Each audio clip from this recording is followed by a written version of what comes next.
Hi there guys, this is Eigenvalues and Eigenvectors as applied to matrix algebra. And there's only 2 exercises left before the end of this section on matrices in the book. And they're probably 2 of the hardest exercises in the book, in fact. I'm going to go through the mechanics of how these questions work, and then I'll talk a little bit more about why they work afterwards. Which you may choose to take up or not. But I do need to give you a little bit to start off with on where this whole thing comes from and what we're intending to do with it. So here we go. We've got this section here I've just copied across. And it's essentially this little bit here, which is what it's all about.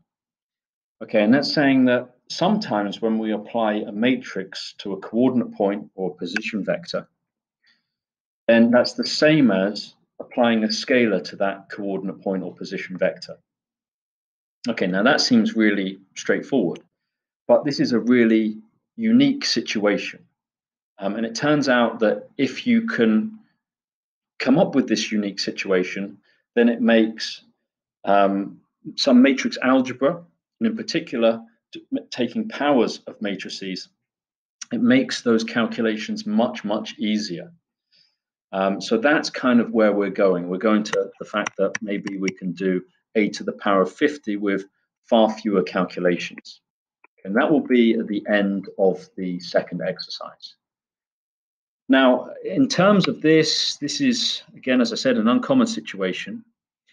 This scalar here, or constant that we're multiplying things by, would be called an eigenvalue. When we apply this matrix to particular points, those points have to have a particular relationship between the x and the y there. In fact, a linear relationship, which would go through 0, 0, if we were to graph those particular points. And they're going to be called our eigenvectors. So if we can find some eigenvectors to apply a matrix to, then we can scrap the matrix and we can just use a constant or a scalar instead. Essentially, that's the basis of this whole thing. Okay, so let's just put that into a bit more context here. So let's come up with a really basic example. So say, for example, I applied a matrix A to the coordinate point 1, 2. And 1, 2 was one of these eigenvectors. In fact, an eigenvector there, which follows the relationship that the y number is twice the x number. Now, if I applied A to this, and I found out that I got the answer 2, 4, then I would note that my eigenvalue in this case would be equal to 2. Again, if I applied that again later on, I say, maybe I apply this to the coordinate point 5, 10, or the position vector 5, 10. That would give me the answer 10, 20, because I'd know at that stage that my eigenvalue would be equal to 2. Okay, so that's the essence of this. We need to be able to find our eigenvalues first, and from those eigenvalues, we're going to be finding our eigenvectors. Okay, and if you're wondering why we're doing this, let's just go back again. Later on, we're going to be able to do things like a to the power of 50. So there's a bit more maths which leads on from this. We're looking at this niche situation now in order to develop the maths much further later on. Okay, well, let's take a question and show you how this is done. And then we'll go back and talk about kind of why this is working. So let's take example 12. So this one says, find the eigenvalues and corresponding eigenvectors of this 2 by 2 matrix A here. So the way in which we're going to do this is, first of all, do A. So I'm just underlining that just to define this capital letter as a matrix here. Take away lambda of our identity matrix, same size, and we're then going to find the determinant of that and set it equal to 0. Again, I'll explain a little bit as to why we do that later, but just going through the mechanics of this as to how we do this process. So the identity matrix, of course, is going to be this thing here. Now, if we want the identity matrix times by lambda, then we'll get lambda 0, 0, lambda. That's what we're taking off here. So we're getting now minus lambda, and 1 take away 0 is 1, and 3 take away 0 is 3, and then we're getting minus 2 minus lambda there as well. Now we're going to take the determinant of that, and we're going to set that equal to 0. So that's going to give us, remember, A times by D. So this gives us now our lambda times by 2 plus lambda. I've just made both positive there because I could see a negative times a negative was a positive. But I've essentially just done this times this, and then take away this times this. So that's just our determinant of this matrix. So take away 3, and we're going to set that equal to 0. Now, when we times that one out, we're going to get lambda squared plus 2 lambda minus 3 equals 0. We can factorize that one, of course. We've got plus 3 and lambda minus 1 equals to 0. So we're getting 2 eigenvectors here. We're getting lambda 1 is equal to minus 3. We're getting lambda 2 is equal to 1. Okay, so there's our 2 eigenvalues. Those things are now found, so it's done. And now we need to find our eigenvectors. Now, the way in which we're going to do this is we're going to then say, okay, this needs to apply to our position vector. And it's the position vector which is going to become our eigenvector, in fact. So, and that's going to be equal to our 0 vector. Now, remember what that means. That means x, y, and that means 0, 0 in terms of those vectors. But let's make those now. So this thing here was this thing here. So we're getting minus lambda. Oh, let's actually put the numbers in now. So let's put in minus 3. So minus 3 is going to be plus 3. And then we're going to get 1 and 3. And then when we put in minus 3 here, we'll get minus 2 minus minus 3 brings us up to 1. And you should notice these two rows are the same. Okay, well, they're the same in this example, in fact.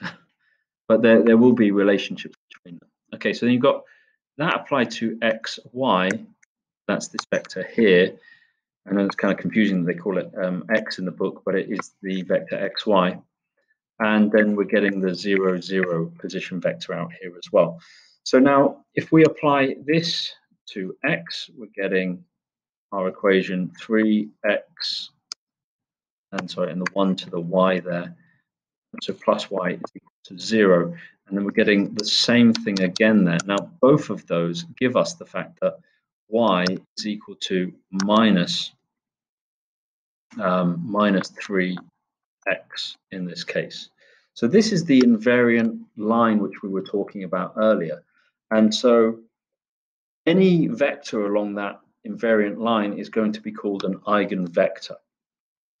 So we could think, for example, if I put in 1 here, I'll get minus 3 out for y. So obviously this is just a line which is going like this through 0, 0, but has a steepness 1 across and 3 down.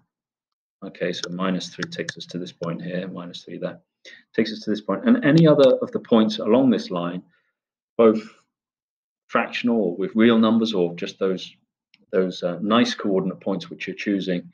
So for example, 2 and minus 6 with integer numbers there. Any of those are going to be decent eigenvectors which you can choose or are our eigenvectors. But obviously we're going to choose the easiest one possible. So we'll choose there 1 minus 3. So from this situation, from putting in minus 3, we're getting out the eigenvector associated with this. Let's just put it up here. We'll say when lambda 1 is equal to minus 3, we're getting our eigenvector of 1 and minus 3. Okay, so those are the corresponding eigenvector to that eigenvalue. Now, obviously, we're going to do the same thing again for the next one, so if we do that, I'm running out of space a little bit here, but let's just try and squeeze this one in up here. So if we do that, we're putting in 1 in here, so we're getting out -1, 1, and then we're getting out 3, and in this case we're getting out -3 here. Now they're not the same in this case as the lines which we had here, the 2 rows which we had here, but you can see that there's still relationships between these, and we'll find those out when we times by the xy to get our 0, 0. Let's just say that goes over to there. And so in this case, you can see that you're getting out -x and plus y equals 0. You're getting out 3x and -3y is equal to 0. Now, both of those give us the same invariant line, and that line is going to give us, is going to be y equals x. Okay, so that's our invariant line there, just like this one is. And that implies that, let's just go over to here, okay?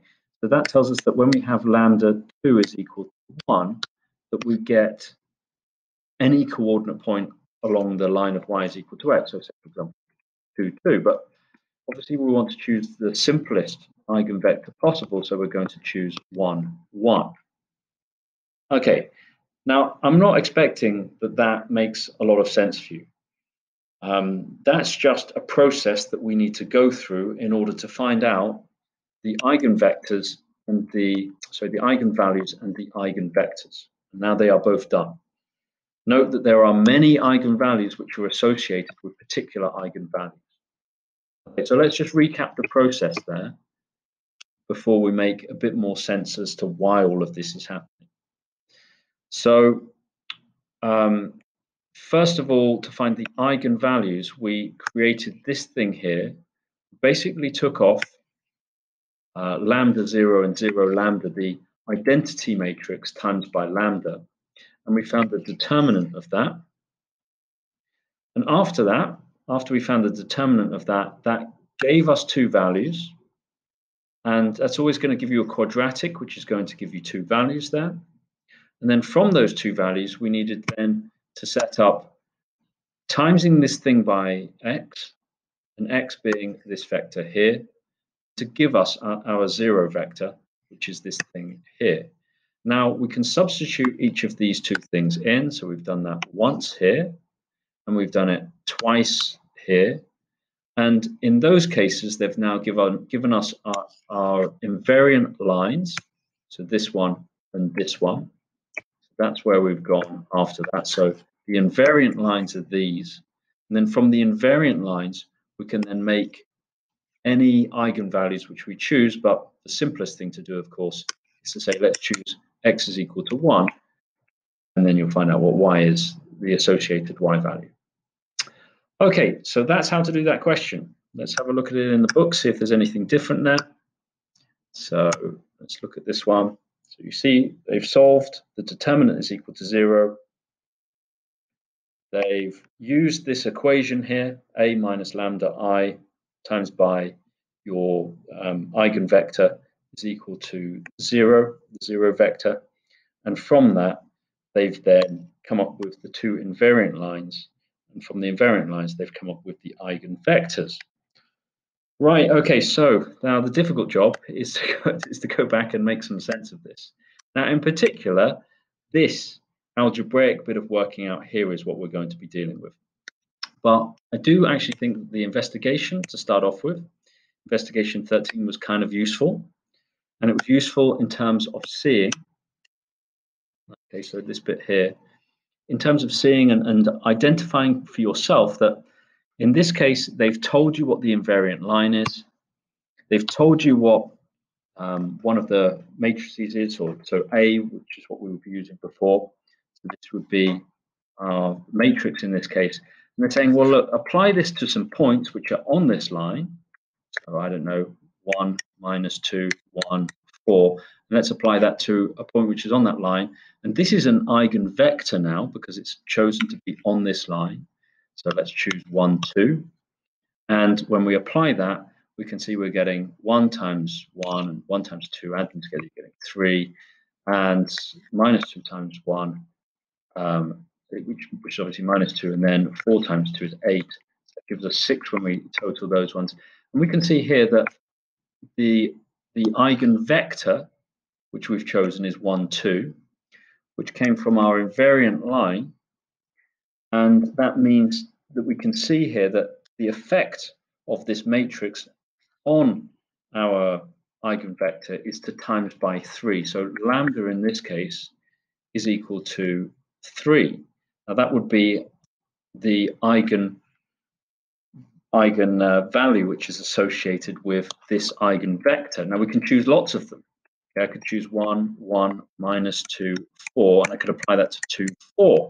Let's try that one, and obviously if you work that one out, you're going to get the same answer here, which things are going to be times by 3. So you're going to get 6, 12. You can verify that one yourself. And again, you're seeing that lambda 1 is equal to 3. That's the same eigenvalue which is associated with an eigenvector, which comes from this invariant line. Okay, now they're then saying, okay, well, that's one of our eigenvectors, but they're not calling it an eigenvector just yet in this investigation, but they're saying, okay, so you're seeing that if you take a particular point on this line, so there's the line, so if we take 1, 2, you end up getting a point which is 3 times as far away. So we're saying that there are some transformation matrices which simply take a point on a line and transform this point and put it much further along that line, as long as we choose particular lines. It's not going to happen with every line. That line comes from the choice of the eigenvalue. Okay, now obviously you can do the same thing again with this one. They're saying, okay, well, there's another line here, and if we apply this other line, let's just get rid of everything here. Let's use that same matrix, and we're leading to the other eigenvalue here. So if we apply 1, 1, minus 2, 4 to any coordinate point along here, so I'm going to choose 1, 1, then we should see that we're getting out 2 here, and we're getting out 4, sorry, 4, we're getting out 2 here as well. And you can verify that one, of course. So you can see in this case that lambda 2 is going to be equal to 2. So it's a different eigenvalue associated with this invariant line. Okay, now there are only 2 lines which are working with this particular matrix, because there will only be 2 eigenvalues which you can find. Okay. That's still not completely making sense, I'm sure, but hopefully we're starting to piece together some of these thoughts now. Okay, so the bit which makes the most sense is this bit here, although it's quite tricky to follow through. So let's take it bit by bit. So let's take this section here. Now, and again, let's just look at what they've got in the previous page in the book, just at the bottom here. So they're talking about, consider the problem of determining the eigenvalues and eigenvectors of the transformation matrix A, which is 1, 4, 2, 3. So we're talking about a particular matrix in this case, but we're going to take through the logical thinking with this particular matrix. Now, we're looking for eigenvalues and eigenvectors which satisfy A applied to xy equals lambda applied to xy. So that's the setup that it's coming from. We're going to use this particular matrix here, 1, 4, 2, 3. Okay, so they're saying here, this bit here is just saying, let's apply A to x, and we should get lambda x. I'm going to put these underlines here. If you miss them out in an exam context, you're not going to be penalized for that. Okay, so then they're saying, well, let's take this a bit further with the matrix algebra here. They're saying, essentially, there's your first line. That's the same thing. They're saying, okay, well, let's take away this thing here. So let's take it with this. Let's say we've got A applied to x, and let's take away lambda applied to x. That gives us the 0 vector there. Then they're saying, okay, well, we could actually create a matrix here by saying, well, that's the same as timesing x by our identity matrix, same size, which I'm going to call I2 here, because we're only dealing with this in terms of x and y, applied to x, which is really xy, of course, equal to 0. So this is the same as this. Applying an identity matrix to x is just going to give us x back again. And then we can factorize this essentially by using the distributive property of multiplication for matrices. So we can't take the x outside the front because we'd be swapping the order of multiplication. That's not allowed. But we can take the a and the lambda I outside the front and the x to the right there at the back. So we're allowed to do that as long as we've got the x in the right order, the multiplication in the right order. The distributive property of multiplication is working for matrices, but we can't change the order of the multiplication. Okay, so this is what we were dealing with in the question, in the example, and this is what we were using to work out the eigenvectors, in fact. So the question then is really, how do we find the eigenvalues? Because as soon as you've got the eigenvalues, this is quite easy to find the eigenvectors from. So that's really the tricky part here. So in the book, they then go on to say, okay, so it's this section here. Let's just recap again. We've got down to this point here from this, and that's the same as this thing here. The same, we're just applying it to a particular value, and we can see that this, take away this, is actually this thing here. Okay, so we're definitely going to need to use this, and that's essentially this thing here. But the question now is, why is it that we found the eigenvalue from making the determinant equal to 0? And that's the next bit, which is kind of tricky from the book. So this proof, if you like, or explanation is really quite involved, I think. So let's have a look at this. So now it's saying, let's just take what I can. It's saying when this matrix, let's actually write it down again. So we did A minus I2 x, sorry, lambda I2, and then times that by x, and that's equal to 0. So that's where we got to. Okay, and it says now when this matrix, which is this, has an inverse, then both sides of the equations can be multiplied by the inverse matrix to give the solution x is equal to 0, 0. Okay, now that really needs some unpacking. So if we call this vector, sorry, this matrix here, let's call this matrix, sorry, that's an I underlined there. So if we call this a matrix M, for example, and we say, okay, let's apply that to x, and then we get 0. So we're just calling this M. Now, if I say, let's apply m to the minus 1 to this thing here, we're going to get back to x. And if we apply m to the minus 1 to the other side, to the 0 vector, that's clearly going to give us 0. So that's what they've done there. That's what they've talked about. They've said, listen, we can undo the matrix by applying the inverse matrix, and we lead to the answer that x is this x here, which is really xy, of course, is equal to 0, 0. But of course, that's not very interesting from our point of view, because that's not giving us an invariant line. That's not giving us an interesting relationship between these two things here. I mean, the relationship between these two values here could be, I don't know, times by 4. But we're still always getting 0, 0 there. So this is kind of like a trivial solution here.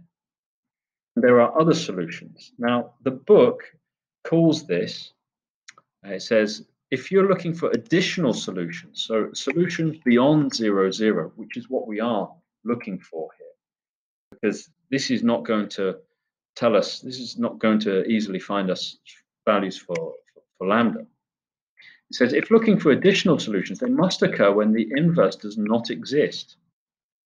Okay, so if the inverse exists, then we get this trivial solution. So if the inverse doesn't exist, then we'll get more interesting solutions. Now, I feel like there's a bit of maths which is missing here, and that's not really explained well. But it says the inverse does not exist, which happens when this matrix is singular. Okay, if it's singular, then it doesn't have an inverse. Now, they're not explaining that fully here.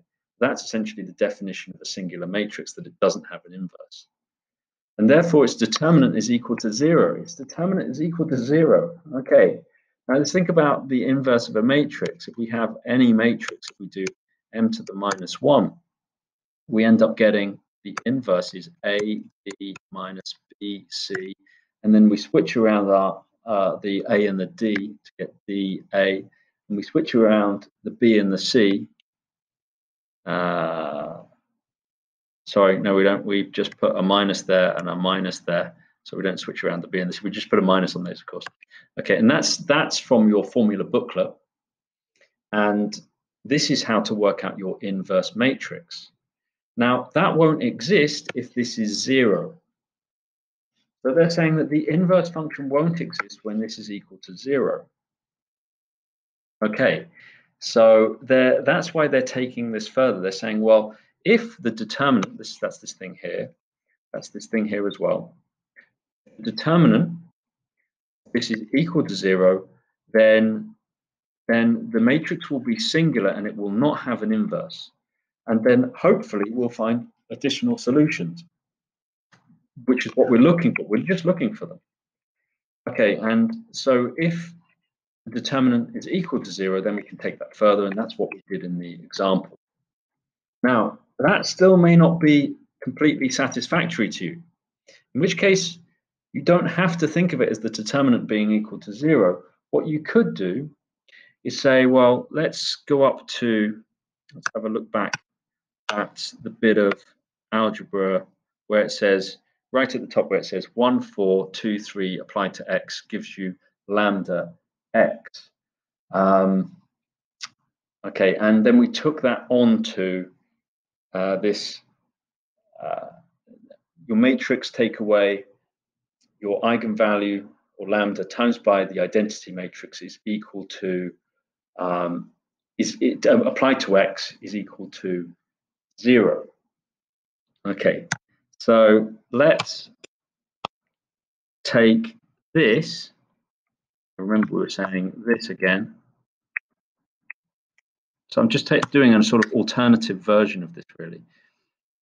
And that's applied to our xy here. That should give us our 0, 0. So we can just do this straightforwardly algebraically. So you can say we've got 1 minus lambda and 4 and 2 and 3 minus lambda here applied to xy equal to 0, 0.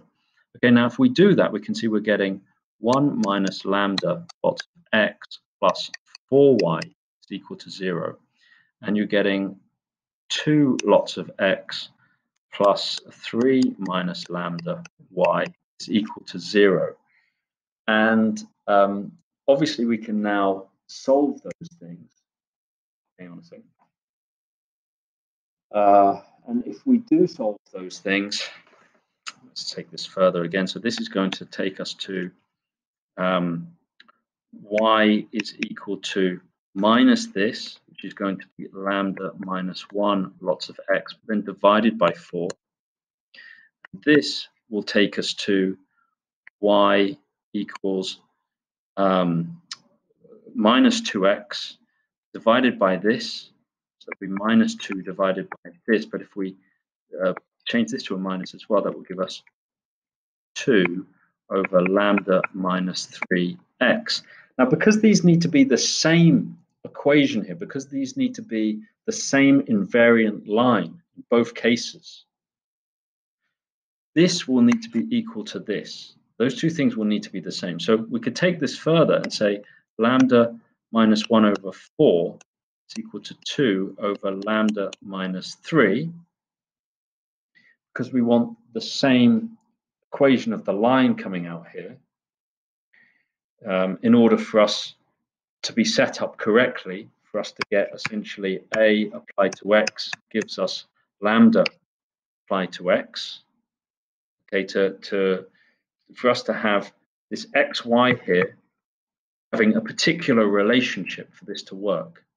And that xy is really talking about y equals some, I'm not going to say lambda, but some kx, some invariant line.